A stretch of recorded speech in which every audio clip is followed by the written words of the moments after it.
থেকে professor Muzaffar Ahmed, captain সুজাত আলী, আমাদের জনাব ফখরুল ইসলাম মুন্সি, ABM গোলাম মুস্তফা, জনাব রাজি মোহাম্মদ ফখরুল, আবুল কালাম আজাদ, প্রত্যেকেই জনাব মঞ্জুর হাসান মুন্সি সহ আমাদের সম্মানিত MP মহোদয় যারা ছিলেন, তারা আমাদের দেবিদ্বারের সম্পদ। কি বলেন? আমরা সকলের প্রতি শ্রদ্ধা রেখে বলতে চাই, আমরা যদি হাসনাত আব্দুল্লাহ এবং শাপলাকলি বিজয়ী হয়, হাসনাত আব্দুল্লাহ সবাইকে সাথে নিয়ে সকলের পরামর্শ নিয়ে একটি সমৃদ্ধ দেবিদ্বার গড়ে তুলবে ইনশাআল্লাহ। অতএব কারো প্রতি কোনো ধরনের বিদ্বেষপূর্ণ আচরণ করা যাবে না। সকলের প্রতি সম্মান রাখতে হবে, সকলের প্রতি শ্রদ্ধা রাখতে হবে। প্রিয় ভাইয়েরা, আমি একটা কথা বলতে চাই, আপনি SSC পরীক্ষা দিবেন, আর পরীক্ষা দেওয়ার জন্য কি করতে হবে?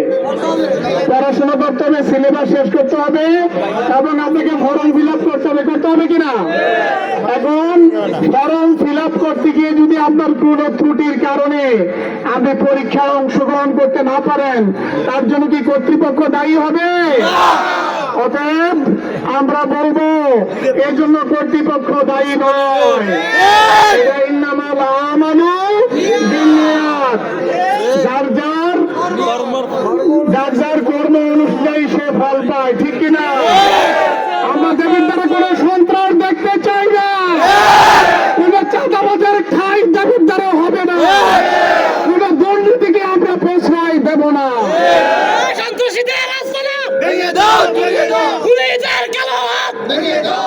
আগামী দিনে দেবিদ্বারের রাজনীতি হবে পরিচ্ছন্ন রাজনীতি। যদি আপনারা সন্ত্রাস, চাঁদাবাজি, দুর্নীতিকে না বলে লাল কার্ড দেখিয়ে ঐক্যবদ্ধভাবে দেবিদ্বার গড়ার জন্য আসেন, আমরা সবাইকে ওয়েলকাম জানাবো। আসুন আগামী দিনে 12ই ফেব্রুয়ারির বিজয়ের পূর্ব পর্যন্ত ময়দানে থেকে এই জনপদের মানুষকে নিয়ে একটি সমৃদ্ধ দেবিদ্বার গড়ার প্রত্যয় ব্যক্ত করে সবাইকে ধন্যবাদ জানিয়ে আজকের এই মিছিলের কার্যক্রম আমরা শেষ করছি। আল্লাহ হাফেজ। বাংলাদেশ জিন্দাবাদ, 11 দলীয় জোট জিন্দাবাদ, হাসনাত আব্দুল্লাহ জিন্দাবাদ, শাপলাকলি জিন্দাবাদ।